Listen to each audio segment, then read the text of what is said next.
Кытай Эл Республикасынын төрагасы да колдоду буйруса, ошону менен бирге бул долбоор Борбор Азия үчүн маанилүү экенин да билдирди. Мына канча кыйынчылыктын артында тоодо ийгилик жаратылат. Си Цзиньпин Кытай Кыргызстан Өзбекстан темир жолун куруу маанилүү.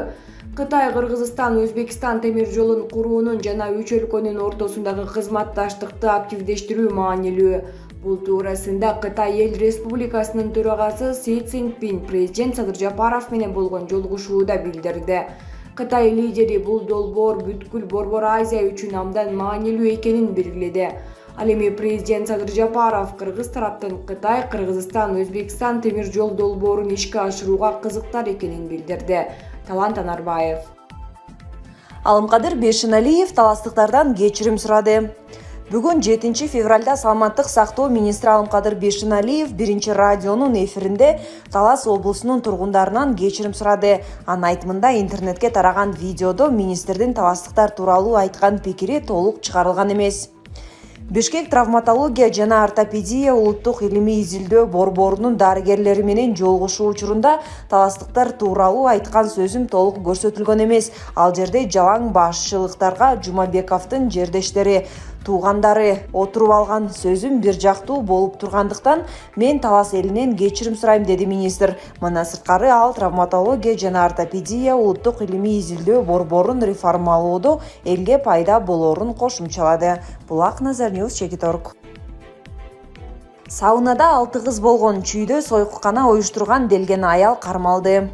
Сокулук районунда сойкуканаларды уюштуруп, аларды тейлеген деген шек менен 43 жаштагы аял кармалды. Бул тууралуу чүй ОИБтен билдиришти. Маалыматка караганда 5 февралга караган түнү козголгон кылмыш ишинин алкагында милиция кызматкерлери тарабынан Чүй облусунун Сокулук районундагы айылдардын биринде жайгашкан саунанын администратору менен сойкулук менен алектенген 6 кыз да саунадан милиция бөлүмүнө жеткирилген.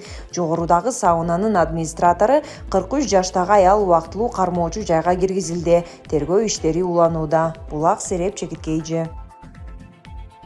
Бүтүн Кыргызстан фракциясы бүгүн ЖКда чоң аферага айланышы мүмкүн болгон ишти токтотуп калды. Карапайым эл үйүн, машинасын камсыздандыруу үчүн төлөгөн акчаны ким көзөмөлдөйт деген маселе каралды.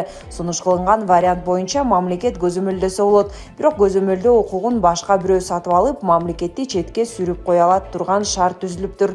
А биздин тарыхта мамлекеттин алтынды же башка майлуу жерлерди көзөмөлдөө укугун жеке компаниялар сатып алып коюп, мамлекет четте калган учурлар болгон.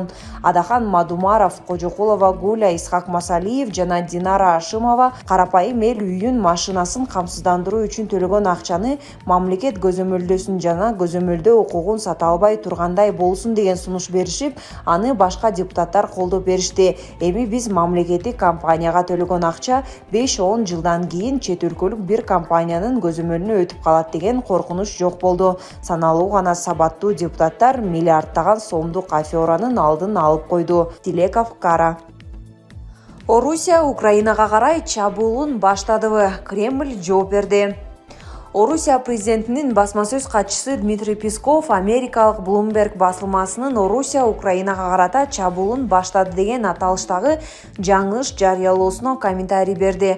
Бул Вашингтондон, Лондондон жана Европанын башка борборлорунан келип жаткан чексиз агрессивдүү билдирүүлөр кырдаал канчалык кооптуу экенин эң сонун далили деген ал РИА Новости басылмасына. Басма сөз катчы ошондой эле Bloomberg басылмасын олуттуу басылма деп атап, азыр мындай басылмалардын фонунда Москвада фейк жаңылыктар эмес, Bloomberg News деп айтууга толук негиз бар экенин кошумчалаган.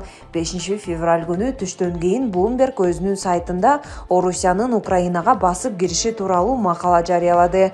Учурда Орусия Украинага басып кирди деп жазылган макалада. Бул жаңылык сайтта жарым саатка чукул туруп, андан кийин өчүрүлгөн. Булак Супер, Чекиткейжи. Байрактардын Украинага Түркия тараптан берилишин түркиялык саясатчы жаңылыштык деп атады. Байрактар учкучсуз учуучу аппараттарынын Түркия тараптан Украинага берилишин Түркиянын Ватан партиясынын баш катчысы Догу Перинчек чоң жаңылыштык деп атады. Бул тууралуу РИА Новости жазат. Перинчектин айтымында келечекте бул куралдарды Киев Орусияга гана эмес, Түркиянын өзүнө да каршы колдонушу мүмкүн.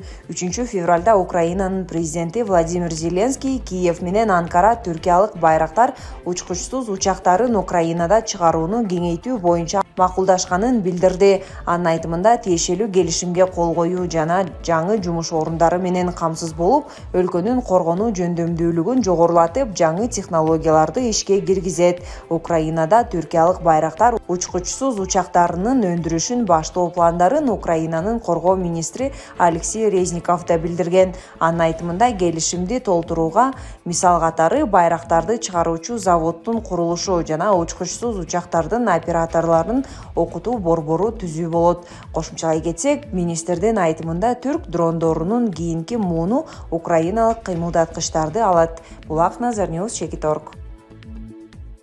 Бу талептер мурдагы Ооган өкмөтүнүн 100дөн ашык тарапташын өлтүрдү. Оганстандан чет өлкөлүк аскерлер чыгарылгандан кийин Талибан радикал кыймылынын жоочулары мурдагы Ооган өкмөтүнө байланышы бар 100дөн ашык кишини өлтүргөн. Бул тууралуу Бириккен Улуттар уюмунун баш катчысы Антонио Гутерриш билдирди. Баш катчынын уюмдун Коопсуздук кеңешине жолдогон жаңы баяндамасында НАТО жана буунун Оганстанга көмөктөшүү боюнча миссиясы менен кызматташкан мурдагы Ооган аткаминерлери, күч түзүм кызматкерлери, жөнөкөй жарандар жана ислам мамлекети тобунун жоочулары уурдалып, сотсуз өлүм жазасына тартылганы белгиленген. Мурдагы өкмөт мүчөлөрүнө, күч түзүм кызматкерлерине жана эл аралык куралдуу күчтөр менен кызматташкан адамдарга мунапыс жарыяланганына карабастан, бизге аталган адамдарды өлтүрүү, уурдоо сыяктуу зомбулук учурлары тууралуу ишенимдүү маалыматтар келип жатты деп жазылган баяндамада. Маалыматка караганда 2021-жылдын 15-августунан бери буунун Оганстанга көмөктөшүү боюнча миссиясы мындай адам өлтүрүүлөр тууралуу 100дөн ашык маалыматтарды алган. Документке ылайык алардын кеминде 3дөн 2си бийлик же ага байланышы бар адамдар тарабынан сотсуз дарга асылган. Мындан тышкары баяндамада талиптер ИИМ тобуна тиешеси бар деп шектелген. Бери дегенде 50 кишини дарга асканы жазылган. Бирок документте бул өлтүрүүлөрдүн так далили келтирген эмес. Антонио Гутерриш Оганстанда бийликке талиптер келгенден кийин өлкөдө гуманитардык каатчылык мурдагыдан да тереңдеп, ачарчылык күчөп жатканын белгиледи. Ал эл аралык коомчулукту Ооган элине жардам берүүгө чакырып, болбосо аймак мындан да кымбатка туруп калышы мүмкүн экенин айтты. 2 жума мурда Гутерриш бул Оганстанга жардам берүү үчүн сураган сумма бул өлкөдөгү трагедиянын масштабын көрсөтүп турганын белгилеген. Ага чейин уюм Оганстан боюнча 2022-жылга карата гуманитардык планын жарыялап, аны ишке ашырууга дээрлик $5 миллиард талап кылынаарын билдирген. 2021-жылы 15-августта Талибандын жоочулары Кабулду ээлеп алгандан кийин өлкөнүн президенти Ашраф Гани Бириккен Араб Эмираттарына качып кеткен. Сентябрдын башында өлкөнүн убактылуу өкмөтүнүн курамы жарыяланып, аны 2001-жылдан бери буунун санкциялык тизмесинде турган Мохаммад Хасан Ахунд жетектеп келген. Бүгүнкү күнгө чейин Оганстандагы бул өкмөттү дүйнөдөгү бир да өлкө тааный элек. Булак Назар News Чекиторг.